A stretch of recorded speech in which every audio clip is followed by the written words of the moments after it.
Take your time coming into the conversation. I want to say hello to everybody, and I hope you guys are having a wonderful day. As you know, I'm Dr. Boyce Watkins from Your Black World, the Black Business School, and today I just have the great honor and pleasure of speaking with Dr. Charles Cole. And Dr. Cole is a smart young brother who actually just overcame something that would probably be a nightmare for most people. This brother had to deal with with some challenges in terms of what his parents went through, and his parents actually had a happy ending. The story is a very happy ending. His parents, despite the challenges with drug addiction, which we know has will hit our community just so hard, they actually graduated from college together years later. And so some of you may have seen the story. You may have read about it, heard about it. It was all over the place. And I get the opportunity to speak with Dr. Cole today. And so before I begin, I'd like to ask my brother, Dr. Cole, how you doing today, man? Man, I'm doing well, man. Super honored to be here, and thanks for having me. Oh, glad you're here, brother. Glad you're here. Now, so I want to say hello to everybody that's in here. I see some of you in here. Okay, y'all laughing about the Roland Martin thumbnail. That's from the previous podcast. Whenever we do a podcast, man, the thumbnail from the previous conversation is the one that's up first. Okay. And so you had Roland on? Yeah. Well, I'm gonna change it out. I'm gonna change it out so people will know what this discussion is about. But I'm gonna show you. Man. I'm gonna screen share so you can see the picture. I think I saw it, man. He he got a bit of his chest showing, right? It's the Yeah. Here you go. Here it is, right here. Yeah, that's what's up. I don't know what the fuck that was. Like, I don't know. I really want to ask him, man, like, what were you thinking? What the fuck was going on? But I just thought that was like a great picture. But I'm gonna throw up a more appropriate one for this conversation. I like Roland, man. I think that for the same reasons I like you, man. I like that independent grind. I think he's just comfortable with his. I see him do that stuff all the time, especially when his Houston teams is playing. He just. I ain't shaving. This is where I am. And hey, do your thing, man. Well, you know what? I agree with you. And the last thing we want to do is to body shame Mr. Roland Martin. So I'm not here to fat shame nobody. I got enough trouble for the Lizzo. Oh, that's your man. That's your man, dog. Yeah, y'all got your own relationship, man. Obviously he ain't worried about it. He put it out there. Oh yeah, man. I mean, hey, if you got it, be proud of it. Whatever it is. And so I want to ask everybody as we get started, could you please hit the thumbs up button, hit the share button, hit the subscribe button. And so let's begin. Dr. Cole, so let's learn a little bit more about you, man. Tell me, okay, so Dr. Charles Cole, doctor of what? And education. Okay, education. All right. Yeah, education leadership from San Francisco State. I did my master's in public administration. I started my career as a social worker and did that for about 5 years. And my undergrad work was at it used to be Cal State Hayward. Now it's California State University East Bay. But that's the academic kind of college background. I'm a state college boy. Nice. Well, I am too. I went to the University of Kentucky and I got my PhD at Ohio State. So I know Mm-hmm. I went to some state schools myself. At the Ohio State and at UK. See, I'm a big UK fan. I was saying I love. I remember the team with Travis Ford on it, like Jamal Mashburn. I know I'm a Kentucky Wildcat basketball fan. I have been for my whole life. So I used to live in Kentucky. So yeah, that's yes, you gotta say that with you gotta say it with that pride, brother. Them blue bloods will get you, man. They man, that was a great era of Kentucky basketball, man. In the 90s, back with those teams with Travis Ford and Antoine Walker and all those guys, man. They were unstoppable, And so let me ask you. All right, so you mentioned that you had lived in Louisville, Paducah, Kentucky. Yeah, I lived in Paducah. Yeah. Okay. And now, where did you primarily grow up? Most of your childhood. All right.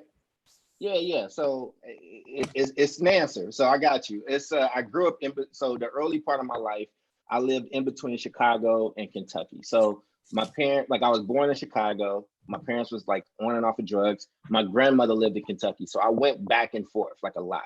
Just to give you context, I'm the oldest of 3. I was born in Chicago. My brother, the middle child, was born in Kentucky. My sister, the baby, was born in Chicago. Then we were back in Kentucky. Just to give you a sense of moving back and forth from there was a constant thing. And around 10, when my grandmother passed away, a few months after that, my father's sister lived in the Bay Area. So we took a Greyhound from Paducah to Oakland, well, Hayward at the time. And we ended up in Oakland. So that's how I got there. You know, I grew up and I was raised here in Oakland. My dad and my mother, you know, my dad's a Chicago guy. I love Chicago, but I know Oakland streets in a different way. Interesting. Okay, so your family went viral Mm-hmm. for some good reason, for a story that had a happy ending, but it sounds like a tough story. And I'll Yeah, give my summarized version from what I know based on what I've seen and what I've read, and then you can provide you can fill in the blank for us if you don't mind. absolutely. So your parents had they were part of the drug epidemic that hit the Black community real tough. From what I saw, there were some years of homelessness and some challenges that came with that, incarceration, Mm-hmm. your father, similar to my father actually, decided, and your mother as well. My mother never dealt with drugs, but my father did. My father was a heroin addict when he came back from Vietnam. It sounds like your father and your mother made the courageous decision to just walk away from that, and they actually made news for graduating from college together. So Yeah, can yeah. you give us a big picture of that, and then I can ask you some questions as you go Oh, along. absolutely. No, I can give you that. I mean, I think for me, you know, my parents growing up on drugs, it's one of those things like living in the projects in Paducah. Like we didn't have cable, so you didn't know you was poor because everybody lived in the projects in Paducah, right? Everybody you knew, and everybody's families were struggling with drugs. It's just what was kind of happening at the time. It wasn't until I got like cable or seeing other stuff and got to like California and saw people in different circumstances that I was like, oh, this is kind of off, right? I mean, my parents, so my mother was first. And when we moved to California, she was actually still in jail because both of them were in and out of jail. But when she came, you know, she struggled with addiction for a little bit longer, but then she was like, I'm going to go get clean. So she went and went to a rehab facilitation. I used to go visit her there. So from an early age, I used to go to NA meetings, and like their addiction was a blessing for me. I mean, just the things that I got exposed to early on, like I use all that stuff now, right? Like, you know, it helped me be well-rounded because Chicago's so different from Kentucky, which is so different from the Bay Area, right? So I got to look at the world in a different way. So she got clean and got her a little spot. What happened was she told my dad, check this out. You not coming back in this house if you still using. And he thought fat meat was greasy, and she did what she had to do. And then he fell in line and he got clean as well. And they've been going strong, you know, since then. And I took them to the Bahamas last year to celebrate their 39th, you know, year being together, right? So, I mean, it's a beautiful story. I didn't even know that they had gone back to college. And I think part of that, and I said it in the video, I think just because as a kid, I probably had gotten disappointed so much about what they said they were going to do. I think they knew me well enough to just kind of go do it. And what happened was I was still in my doctoral program and they told me about the graduation, but I couldn't because I was wrapping up my doctoral program and I couldn't make it. So I just did a post on Twitter. And then like, this is when Barack was still in office. So somebody from the White House retweeted it, and then some Cosby kids retweeted it, and all these other like celebrities and stuff. And it was kind of wild. And then they started getting calls from like the Ellen show, and Good Morning America covered it. And it was interesting. It was a big moment for them, and I'm really happy for them. And then, but also, you know, I'm glad that as quick as it came, it went away, because it's another type of pressure that comes with that, right? Like, you know, we live in an era where you don't get to have a past. You don't get to grow anymore. Like everybody is so like these purity tests just on people. And I think that we got to really move out of that, because you're going to have people lose the incentive to improve their life. If they know you're just going to bring up what they did or where they come from, or the mistakes they've made, then what's the point of doing better and getting better, right? And so, but I'm really happy for them. There were some, you know, some things that happened with our relationship through that process, but I'm blessed for what it's done for me. And, you know, it's actually really worked out well for me. I wouldn't trade growing up like that, because like just how you are a hustler, and I love it. And I called you the Master P of academia, which is a huge, which is is a big thing for me to say because I just really respect hustlers. That experience showed me how to hustle. It showed me that the world don't owe you nothing. This world don't owe you shit. And you got to go out and you got to go get it. And so, you know, by living in shelters and stuff like that, I'm not really that afraid to speak my mind on some stuff, or it just gives you a different type of perspective when you've been like to the bottom. Wow. Well, everybody who just came in, I'm speaking with Dr. Charles Cole, and we're talking about the story about his family that went viral, where his parents overcame the curse of drugs that were dropped on the Black community, and they actually graduated from college together. And I just want to ask you guys real quick, if you could, first of all, hit the thumbs up button, hit the share button, hit the subscribe button. If you're on Twitter, please retweet this because everybody needs to hear this story. And also, I want to ask everybody, can we just stop and give this brother and his family a digital round of applause right quick? Can you guys just in the chat just kind of give some applause to this family? You know, and the reason I want us to do that is because, you know, a lot of you, give me a yes or no if you guys have seen this up close. I mean, how many of you have relatives in your family that, you know, got hit by drugs and couldn't walk away? You know, I mean, literally, right. you know, died with something in their system. You know, I don't know about you, but I've got relatives who got hit by alcohol and drugs real hard. Alcohol, actually, believe it or not, you guys, alcohol was actually, according to researchers, that's considered the most dangerous drug in the world because we don't think it's a drug, right? So in terms of the number of deaths, broken families, health issues, things like that. And so, you know, I just really, first of all, before I move forward, I want to commend your family for the strength and the inspiration you provided to so many millions of people, man. I think that is remarkable, brother, for sure. I appreciate that, man. I mean, and like I said, that was them, you know what I mean? And I'm just proud of them. And, you know, and I mean, listen, and that stuff has its impact. It has its effect, right? So the relationship with my parents is different. It's not that of like a father-son, mother-son relationship, right? Like I was very sustainable as a young person. I was independent. And so the take for me was I don't go to them for like fatherly or motherly advice because of the way that I grew up. Like my younger siblings do. My younger siblings have a very different relationship. But I had kind of this heightened role in helping raise my brother and sister. And I think that, you know, I know that that's difficult kind of for my parents, right? I think that's one of the reasons that they want me to have kids so bad. They want me to be in a position at some point where I kind of got to go to them like, yo, as a father, can you help me with this thing? Or as a mother, can you be here while, you know, whatever, right? And so I ain't got no kids. I'm not planning on having any anytime soon. But they got a dog that they love, so they'll be okay. But you know, that's one of the things that come with it, right? Like these relationships, like it's complicated, but I honor them, man. And I'm grateful, and I'm grateful for all of that. I wouldn't change any of it. You know, I wouldn't change any of it because I wouldn't be here and I wouldn't be what I am today if any part of that would have been different. Well, how old are you? I'm 36. 36, okay.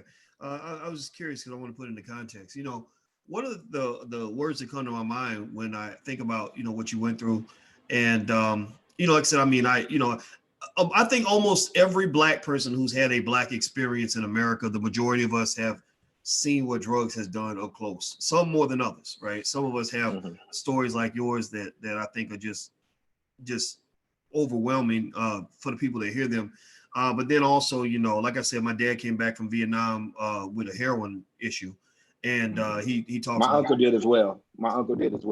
Yeah. It's funny. My dad and my uncle. I mean, it just affected so many Black men. It was ridiculous. And then my biological father, who recently passed, he struggled with drugs for many years. And one of the things that, you know, I have felt and observed is that when you have somebody you look up to, you know, who struggles with drugs, you get a lot of, as you mentioned, those broken promises. You know, the only promise. A lot of times when a person's addicted to drugs, the only promise they can keep is the promise to the drug, you know, you know, and it's traumatic, you know, as a child, when you got somebody you look up to and you're like, okay, so you're going to pick me up tomorrow after school and they don't show up, or, oh, you come to my game, and then they don't show up. You know, and so one of the things Right. that impresses me right now, and I'd like for you to speak to this, is your capacity to forgive, you know, and contextualize Hmm. that. And I respect that because that's similar to my philosophy. You know, I actually had my parents apologize for things that happened when I was a kid, because my parents that raised me were very young. I'm talking about, I remember my mama was Hmm. 22 years old, you know, and I was in school and she's 22, you know, and Right. and it's like they made mistakes and they apologized. But the thing was, I had already decided to not carry that baggage. I had decided Right. to forgive them, and rather than going through life feeling sorry for myself and saying, "Oh, I was so traumatized. That's why I can't keep a job, or that's why I can't do nothing with my life is because of what happened to me 30 years ago." I don't want to live like that. You know what I mean? So I had to Right. forgive to let that weight off. Can you speak to your process in terms of how you were able to forgive your parents and be so grateful to them? Because there's a lot of people that went through similar stuff who ain't forgave nobody. Right, right. I mean, absolutely, man. I think it's complicated. I think that, I was definitely an angry kid, but I think a lot of black kids are angry, right? Just because of systemically a lot of things that happen. And I mean, but just the thing, it worked for me, right? Like I wouldn't have. I went to college and made sure I graduated without knowing anything because the anger that I had at my parents and that addiction, right? And how it robbed them. So I told myself a lie and I believed the lie. And the lie was, if I have to do everything different than my parents did or I'm gonna die. Like I have to go to college or I'm gonna die, right? And I have friends that are dead. I have friends that died when I was in school, right? And that started to take that path. Um, and I look at that and I use that crack epidemic. I use it in my book. I use it in my research, just because it defined an era. And I'm not going to let people forget about it now that we're in the opioid crisis. And now America has now suddenly found a way to have compassion for its victims as opposed to criminalizing everybody. So, like, for me, with my parents, when I got older and I saw what that did to everybody, when I saw what that did to full communities, I think people do the best that they can. And as I look now as a 36-year-old man who's in between generations, like I'm watching kids now that like don't realize that lean is heroin. Like they don't real like, and it's like, oh, must have been like what crack was like when it was new, it was fresh, you know what I mean? And people that couldn't afford cocaine, we got some for us. And before you knew it, man, you had neighborhoods that were zombies. So the process for my parents is, I built a company called Energy Converters. And the reason why I call it that, Dr. Watkins, is because energy doesn't have a value till you put a value on it. So I could have used that stuff and been like, woe is me. This is why I'm gonna go rob people. This is why I'm gonna go do this and why I'm gonna do that. Or I could look at it as a positive and as training. I call that's Padawan training, man. It's like, if you can survive this, if you can come out on the other end of this, you take that stuff into your business practices, to education and that determination. If that couldn't beat you, you're gonna let this corporate world beat you? You're gonna let this academic world beat you? Nah, man, that's soft, right? So that was part of it for me. I think with, and my parents do carry that guilt. They carry it now. And I try to tell them to let that go. Like it ain't much we can do about that now. You know what I'm saying? Like you don't have to, that ain't gonna do us no good, right? Like, like I sent my parents to the Bahamas and that felt good to be able to do. And I could tell that a part of them didn't feel like they deserved it. And it's like, well, you deserve it because I'm sending you. You know what I mean? Like you being depressed about it or holding on to guilt, like ain't gonna do none of us no good. You know what I'm saying? So live your life. It is what it is, and we just gonna rock with it. And so me being angry about that stuff, unless I'm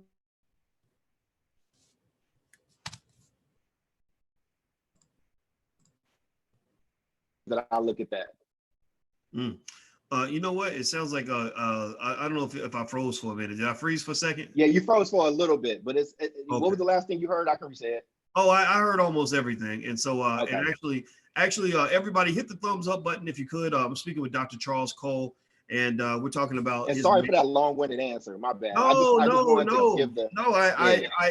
This is your show. This is all about you, man. This is not about me and what I gotta say. I'm the long-winded motherfucker in the room most of the time. I need to learn how to slow my roll. But if everybody could please do that, please share this conversation. Please retweet this if you're on Twitter. Share it if you're on Facebook. Hit the thumbs up if you're on YouTube.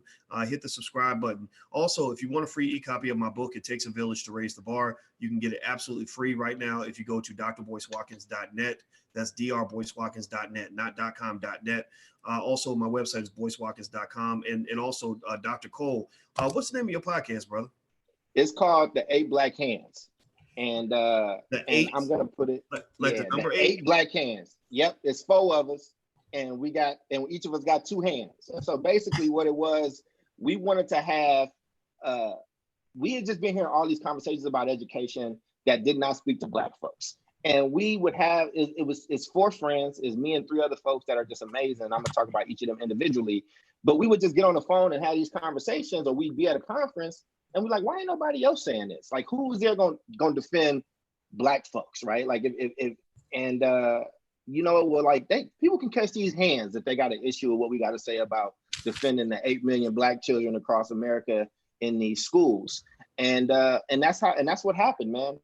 We got on Zoom just like how you are, started having conversations, and then it was like a wildfire. And people would come up to us and just like, man, I've been thinking that, but I just never said it. And we'd be like, why not, right? But and it just has taken off. So you got Ray Ankrum, who is a superintendent from New York, great brother. He antagonizes me on the podcast, but is one of my favorite people in the world. Sharif El-Mekki, he's from Philadelphia. He's raised by Black Panthers. Like, he was a principal there, and now he's built this foundation that works to get more Black teachers from all across the country. And then you got Chris Stewart, who is the CEO of what used to be Education Post, but now it's called Brightbeam, one of the biggest education platforms in the country. And it was just the 4 of us, man. And like, we just saw that we had this audience, and now we get booked to go to these cities, and you got folks that's coming and like, yo, we appreciate y'all not being wonky and trying to be confusing, just saying, yo, these are the facts. This is what it is.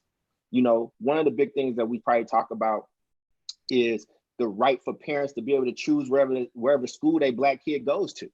And, I didn't personally go to a charter school. I've never worked for one. Some of the people on my podcast do and are big advocates. But we had an issue with white folks trying to stop Black people from making choices around their education, and saying, you got to send your kid to this traditional public school system. And we like, well, this system has been failing us for generation after generation after generation. Like, and the least we can do is give Black folks some information and some agency over their own life to do what's best for them. I'm never going to tell you where to send your kids. If you're a Black person or a white person, you can send your kid to a private school. God bless you if that's what you want to do. And for these other folks that don't have that type of money or those means, I just don't think we should be telling people whatever they can do with their kids. Do you have children, Dr. Watkins? Yes, I do. I have my daughter and some step kids and some adopted god kids.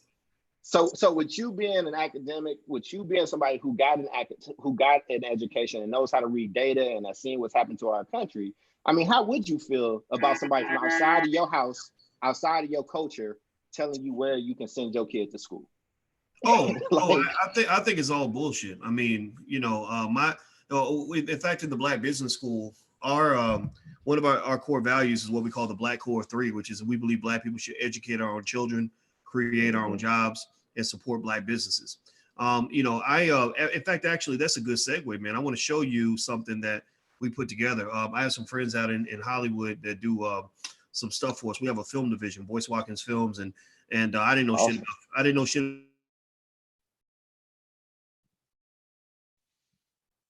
You freezing, Dr. Watkins. You froze a little bit. Last thing I got you saying was you didn't know shit. Not that that just works comedically, but it works. But that's where I lost you. Okay, let me check what everybody listening to it. Give me a yes or no, guys, if you can hear and see us both. Let us know yes or no if you can hear us and see us. That way I can check in the chat and make sure I'm good. So what we did was we put together a Black History series. Chanel Walker, aka Madam President, her production company partnered with us, and we put together something called I Am Black History Too. And it actually speaks to some of what you just said. In fact, one brother even asked in a series, he said, since when did a Jew let Nazis educate their children, right? And so I'm going to play this, and I'd like to get your feedback on this. So everybody, this is our series, I Am Black History Too, and we're telling those stories of Black history that nobody else is telling. So here I'm going to play this for you now. Check it out. It's called Malcolm Was Right. Man, I marched with King, met up with Malcolm, and almost danced with Maya once. But I felt a little shame next. Actually, scratch that. Can you guys hear it? Are you able to hear it okay, brother? I can hear it. Yep. You can hear it fine? Okay. All right. Yep. So I'm going to start it over again and make sure. I just want to make sure everybody can hear because I hate to. Yeah, you can hear it. You can even turn it down a little bit from your side or from the, yeah. Got it. Cool. All right. Here we go. Man, I marched with King, met up with Malcolm, and almost danced with Maya once. But I felt a little shame next to her because she was taller than me. Smarter than me, too. I think about those marching days and those boycott days, and the only boycott that worked was the Montgomery bus boycott. We walked, we organized rides, and we did whatever we could to sit where we wanted. I guess Malcolm was right. We should have asked for the bus instead of the seat. I'm close to the grave now, and I don't know that we did it all the right way. But at the time, it felt right. We fought to come through front doors just to receive backdoor service. We fought for education. When was a time in history that a Jew let a Nazi educate their children, or even create a curriculum for their children? Our poor children don't stand a chance against a man. My father worked sun up to sundown. I worked sun up to sundown just to make the ends meet in the 60s, 70s, and 80s. Now my son has the freedom that I fought for. He leaves the house at 7 a.m., gets back in at 7 p.m. Wife gets in at 9 p.m. Kids haven't seen either parent all day. I don't know if this is what I was marching for, but I do know one thing. The civil rights movement had no financial benefit for people of color. I guess Malcolm was right. We should have asked for the bus. The hell with the seat. I'm just a man that marched a lot. I am Black History Too. I love it. I love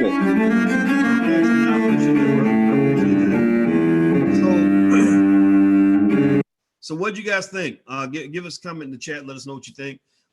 This is something we did for you guys for Black History Month. There are some others. I'll release these over time so you can take a look. We're really working hard in the background to try to, when I talk about building a Black Hollywood, we ain't just talking. We actually trying to do this. So let me ask you, first of all, Dr. Cole, give me your thoughts on some of what you just saw there. Yeah, I mean, it's a lot of the things that we talk about on the A Black Hands, right? Where we actually break down what the purpose of desegregation was supposed to be and what actually happened, right? And, one of these big things around integration, like the goal shouldn't be integration around education, right? Around academics. What the goal should be is making sure that Black kids are getting the education that they need and they desire and require. The reason why people were trying to push for that integration was they thought that if you were forcing people to integrate, that these Black students would have access to the same resources that white students would have. But what happened is, in a lot of cases, is inserting Black bodies into these white systems that don't care about them, that don't love them, and it doesn't really end up working well for them. Now, listen, if that's where you want to send your kid to school, like by all means, you send your kid wherever you need to. But what that did is we had a Black school system before, desegregation, where you had Black scholars and Black professors and Black teachers and communal circumstances where Black folks were learning. And desegregation, it ended that, right? Like that was the decimation of the Black educator. And now less than 2% of all educators across the country are Black men. And so, I mean, I think that video was spitting a lot of facts. And I think that those are conversations that need to be out there. I don't think that it should just be a single conversation being led. Yeah, brother. Well, by the way, everybody, if you just came in, I'm speaking with Dr. Charles Cole, and we're talking about his journey and his parents' journey in terms of overcoming drug addiction, graduating from school.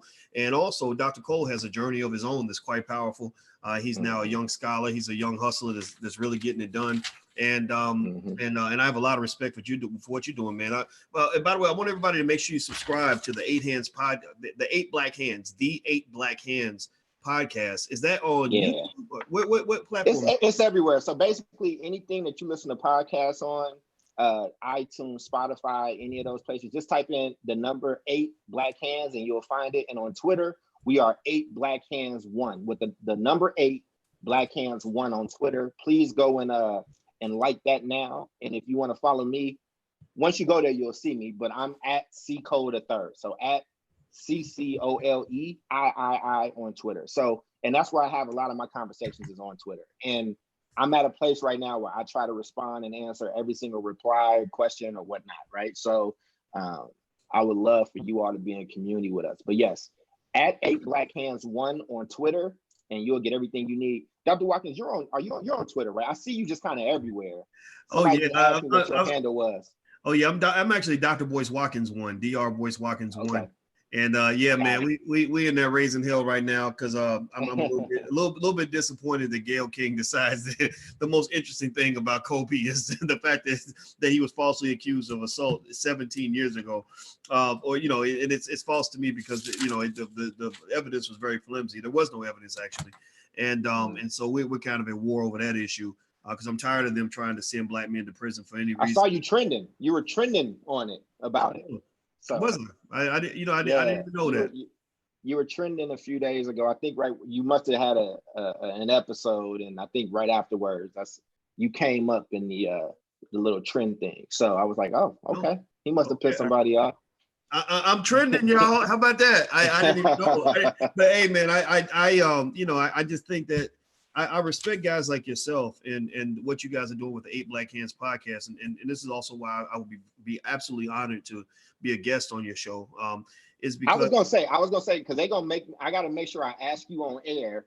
I did my job. I was about to ask you. we definitely want you on. And I think and the reason why, man, is because like we just have to start owning these conversations. And like I don't like other groups speaking on our behalf, right? Like I do want people, I love allyship, and I've always been saying this on our podcast, is we want allies to actually graduate to be co-conspirators because that looks a little different. But I think that issues pertaining to us, either side of those arguments, even the sides that I don't agree with, I want that to be a Black conversation.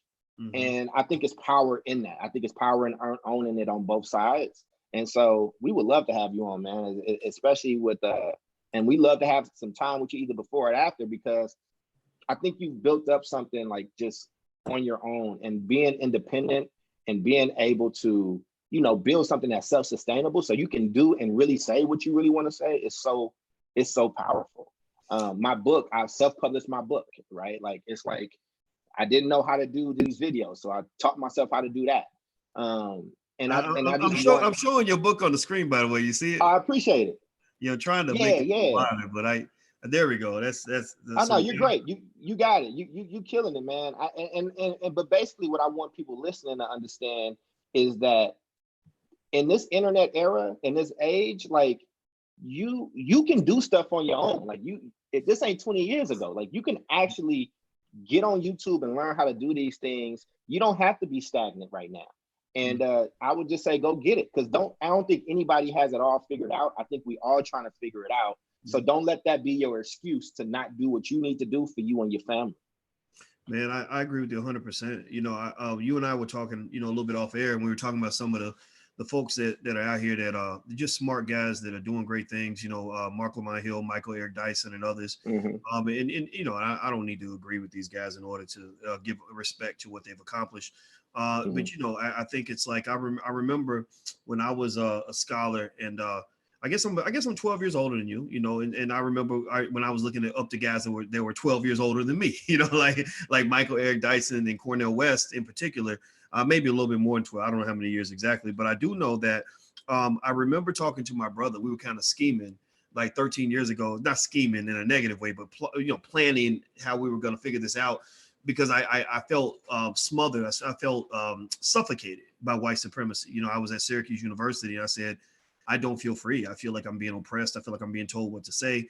They want me to be a white man with Black skin. I can't do that. Mm-hmm. And in fact, I felt it was an insult to everything I'd worked for as a scholar to have somebody, you got all these brilliant ideas and all this brilliant all these brilliant intellectual tools, and then somebody comes along and stifles you. You know, it's almost like when Michael Jordan played at North Carolina and Dean Smith forced him to play like everybody else. He's like, no, right. He's like, no, I'm Michael Jordan. Like, give me some space so I can really play this damn game, right? And so same thing was true here. Like I said, you know, I really want to play this game. I want to play an important game in a bigger game. And the bigger game was the global battle against white supremacy. You know, participating in the rise of the black man and black woman and black family all around the world, the liberation of the black intellectual, among other things.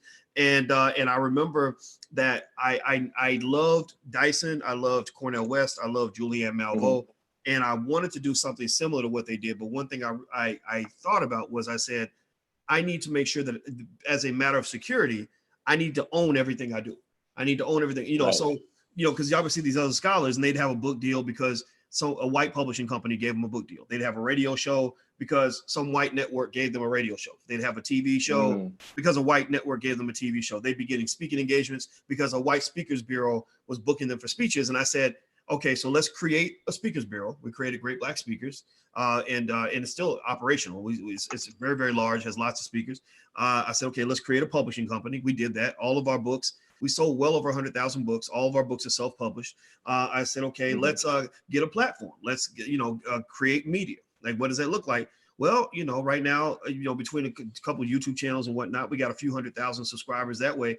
And that allows us to do what we got to do and to move without being sort of constrained or without people being able to threaten us and hang things over our head.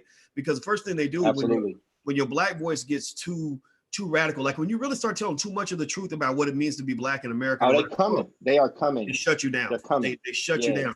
And that's the thing though, but that's how it's supposed to work. Like, how's this white supremacy thing been in existence for as long as it has if they wasn't doing that? Like, if they really truly gave us the same liberties they give everybody else in America, white supremacy would not work. White supremacy does not work in the face of true liberation, freedom, and democracy and intellectual freedom. Like, it doesn't operate when black folks are really allowed to be free, right? So I understand why they do what they do. You know, and it's funny. My original battle was always against what the white man was trying to do to me. But as I began to fight the battle and win the battle, I really stopped being mad at him, and I started actually looking at us, you know, and saying, okay, white supremacy to me is a two-way street. It's a two-person tango, and white supremacy probably would not work if so many black people did not cooperate. Like, if we stop cooperating tomorrow, that shit falls apart. So my goal is to talk to all black people listening, everybody far and wide. Give me a yes or no if you understand what I'm saying. Is stop cooperating with this shit. Seriously, stop. Black scholars, since we're both scholars, stop letting these universities shut you down and keep you quiet so that you can get a couple of pay raises and tenure. Like you're supposed to be out here in the community doing things. Lawyers, same thing. We got 50,000 black people in prison that shouldn't be there, probably more. Go get those motherfuckers. Seriously, excuse my French.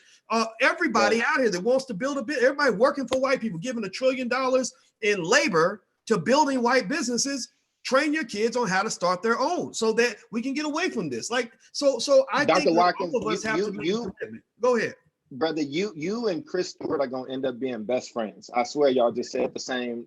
That's just how he feels. And I definitely got to connect y'all too, just for y'all to connect.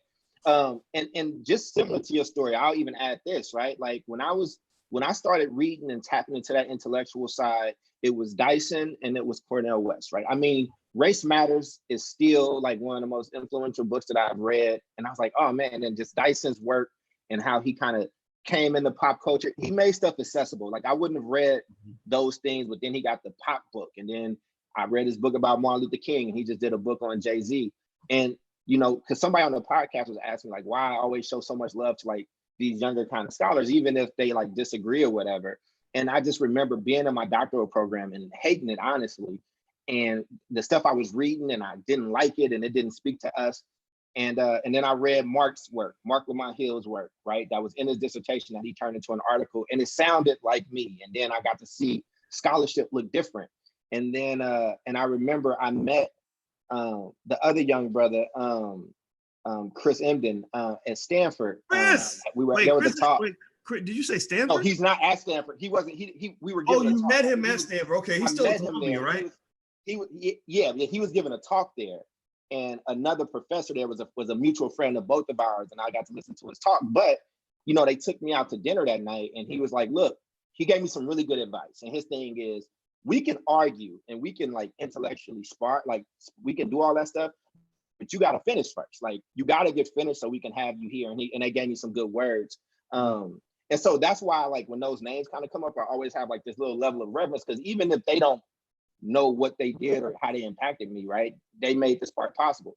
I'm not somebody, I don't look at other intellectuals the way that they speak for inspiration. I'll read their stuff, but my speaking style, I take it from Eddie Murphy, I take it from Chris Rock and Dave Chappelle, and I try to train like a boxer, right? And like, you know, and one thing that I learned is that intellectuals, for whatever reason, can't make presentations. Some can, but for the most part, it's like terrible. So I was like, well, this is the lane that I'm gonna come in. And but what I'm doing, the way what you see with this grill and this hat and whoever I am, is there's gonna be some other kid somewhere. And now it's like, who was saying before, academia doesn't look or represent me. Well, damn it, I'm in the space now, and there's some familiarity there, and you can come and do this the way that you do it. Like, so when I look at your platform and what Roland has built and like these other people, I ain't mad at nobody's hustle, right? And my thing is, but it's so inspiring to me, and I wish I had more of that when I was even younger.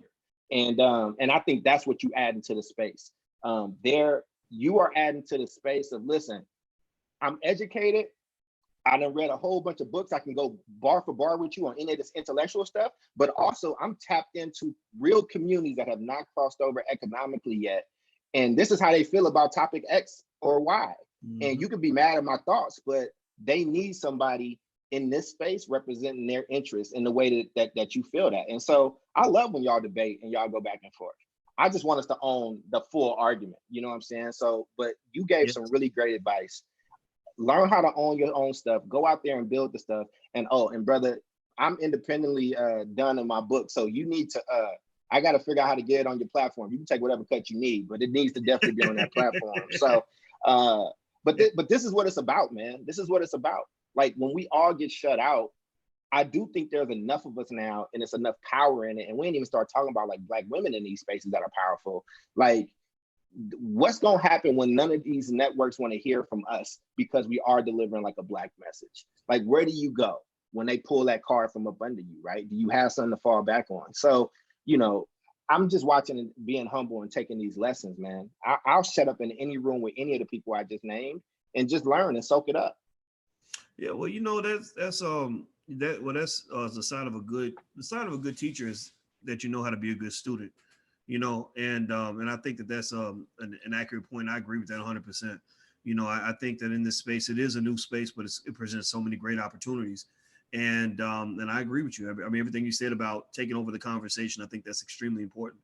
And so I think as Black people, you know, we just have to sort of be on code with that, right? So everybody who's watching, and I'm speaking with Dr. Charles Cole III, and you know, his podcast is called The 8 Black Hands. That's the number 8.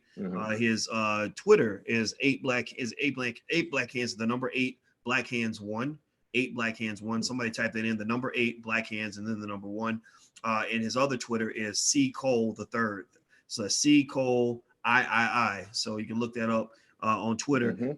You know, but I'll say this, man. I think everybody that's watching, if you appreciate this message, I hope that you will understand your role in being a part of all that, right? So, for example, you know, you got Quayle TV out here. I shout out Quayle because Quayle is the Black Netflix. So I'm not going to get mad at you for subscribing to the white Netflix, but I'd like for you to subscribe to the black Netflix, or better yet, maybe Netflix is the Black Quayle, or excuse me, the white Quayle. You know what I mean? So either way, however you want to look at it, I hope you will support both. How you spell that, brother?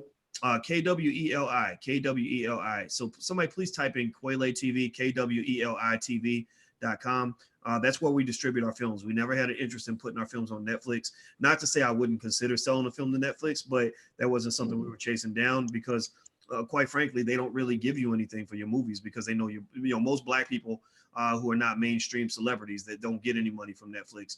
They just say, well, we'll be nice enough to put your film on our platform. And I'm like, well, fuck you. Like I got a platform.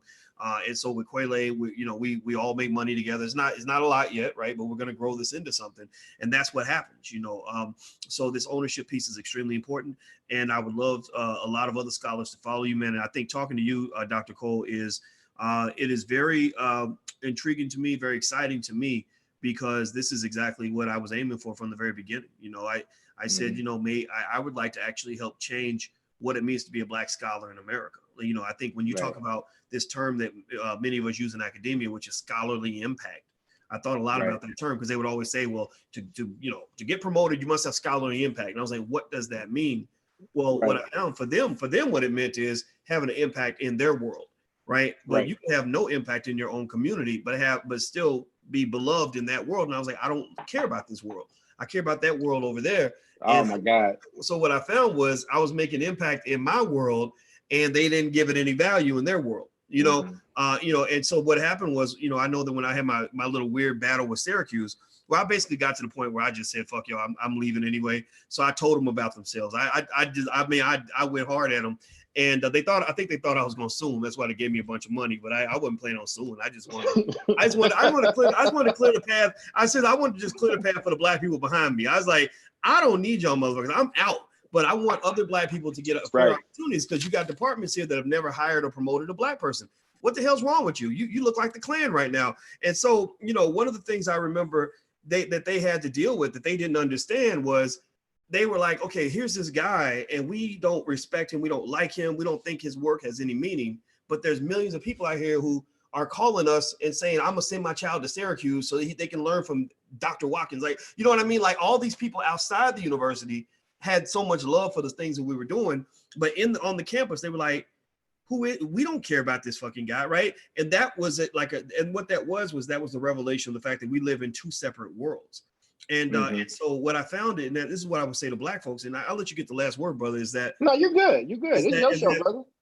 Is that one of the ways that Black people, one of the ways we minimize ourselves and harm ourselves, is that we think that success means getting away from Black people, like getting out of the hood, getting away from the Black community, right? Getting to the suburbs, getting that corporate job. And I actually said, no, actually your strength comes from going back to your community, going back to the hood, going back to your people, the people that understand you. And what I found was the big difference between dealing with other folks and dealing with my folks is, my folks, some people may not ever vibe with me, but the people that love me, they love me for being myself. And the only place I've ever been in my life where I could get mad love for just being me was right here in my community. That's why I don't want to go, people say, oh, well, Boyce, you're getting big, you could be mainstream now. I'm like, why the fuck would I want to do that? Why do I want to go over there with inferior people? I'm just going to be real. They come off as inferior to me. My people are the best people, and they don't understand me. So all we're going to do is fight anyway. It's like it's like me dumping that beautiful Black woman upstairs and going and marrying a Becky from Idaho. That ain't gonna work. You know what I mean? Like, that ain't gonna work. So anyway, brother, I'm gonna let you get the last word. I didn't even have a question, man. No, but you know what though, and listen, you got me as long as you need, and I'll come back anytime, and definitely get the full hands on here, and you might even want to get them separate too. I mean, them brothers, you will be in for a treat. They're probably all even more entertaining than I am. But what you said, and it's interesting that somebody that's of a different generation and came up differently than I did, we had a very similar experience in academia. And basically I fought with them the entire time I was doing my dissertation, because they wanted me to talk to the academy. And I said, I don't care about the academy. I'm writing this for Black women. I'm writing this for Black moms. I'm writing this for my mother, who struggled trying to get me to navigate. And what my research was, and if y'all get the book, you'll know this, I wanted to look at what happens to other Black kids that grew up the way that I did, but that went on to navigate to get doctoral level degrees. And I came, and what we saw was really interesting. One, I'm not the only one, and you ain't either. It's a bunch of us. But two, the movie normally stops when you see the graduation and that kid going off to college. But there's this thing that I coined called the Black Achievement Trauma Tax. And it basically is saying, every subject that I looked at 35, 40, 45 years old is dealing with these deep bouts of depression. Like the navigation that it took to get to the places where we are, we had to just go and do that, and there wasn't any healing across the way. So I got to be really thankful for my chair, Sean Jenwright, who is doing some amazing work around Black healing. But he said, no, do the work you need to do. I got you. Like, it was a Black scholar, and he was like, yo, I got you. We're gonna do it, what we need to do, and you're gonna get it out there. And so that's what the book is about. And it tells the story of like these other three young men that grew up very similar from different parts of the country. And it talks about how they navigated, but also the residual impacts of that navigation. And at some point, I would love to even hear from you, where you just share what you had to go through in those spaces, what you had to go through, like the conversations that need to be had for you to make these independent leaps, and just some of the pain points, because we got to give our people the recipe to kind of make this stuff. Now, we know everybody ain't gonna go and apply that recipe, right? But you know, for the folks that's looking for it, it kind of got to be out there. And I think you do this in your financial work. So thank you for what you bring to the culture, man. And thank you what you bring to Black people. Oh, well, thank you, man. Thank you. And I hope everybody in the chat will join me in giving my brother a digital thank you for joining us today. His name is Mr. Charles Cole, and his podcast is called the Black Hands Podcast, the Eight Black Hands. Eight Black Hands, yeah. Eight Black Hands, the Eight Black Hands, the number eight Black Hands Podcast. Twitter is the number eight Black Hands 1, and the number 1. So it's 8 Black Hands on Twitter, and C Code the third on Twitter, and that's I. That's 3 I's for the third. And also his book. What's the name of your book, brother? It's called Beyond Grit and Resilience. Beyond Grit and Resilience. It's available on Amazon. Feel free to go take a look. And it will soon be available on your website. You got to add that. Absolutely. Let's make it happen. Well, we got the I'm with you, man. But you know, dual Victoria, we call her Dual. She's the one that created the hookup, man. So we're connected for sure. And I definitely want to come on your podcast. And I definitely want to have you back. And I like to meet the brothers that you talk about, man. So we will make that happen. I look forward to building with you guys. Absolutely, sure. Man. Thank you so much for having us. And we know once you retweet us, we out of here. So it's all good, man. But any way that you need me, brother, just let us know, and we'll be here for you. All right, that's dope. That's wonderful, man. Well, thank you everybody for hanging out with us. And just a reminder, if you want a free copy of my book, It Takes a Village to Raise the Bar, go to drboycewatkins.net. That's drboycewatkins.net. Also, if you want to know more about what we got going on as far as seminars and stuff like that, you can go to drboyceseminars.com. That's drboyceseminars.com. So this is Mr. Charles Cole III. We are signing out, and you guys have a great day, and we love you. See you soon.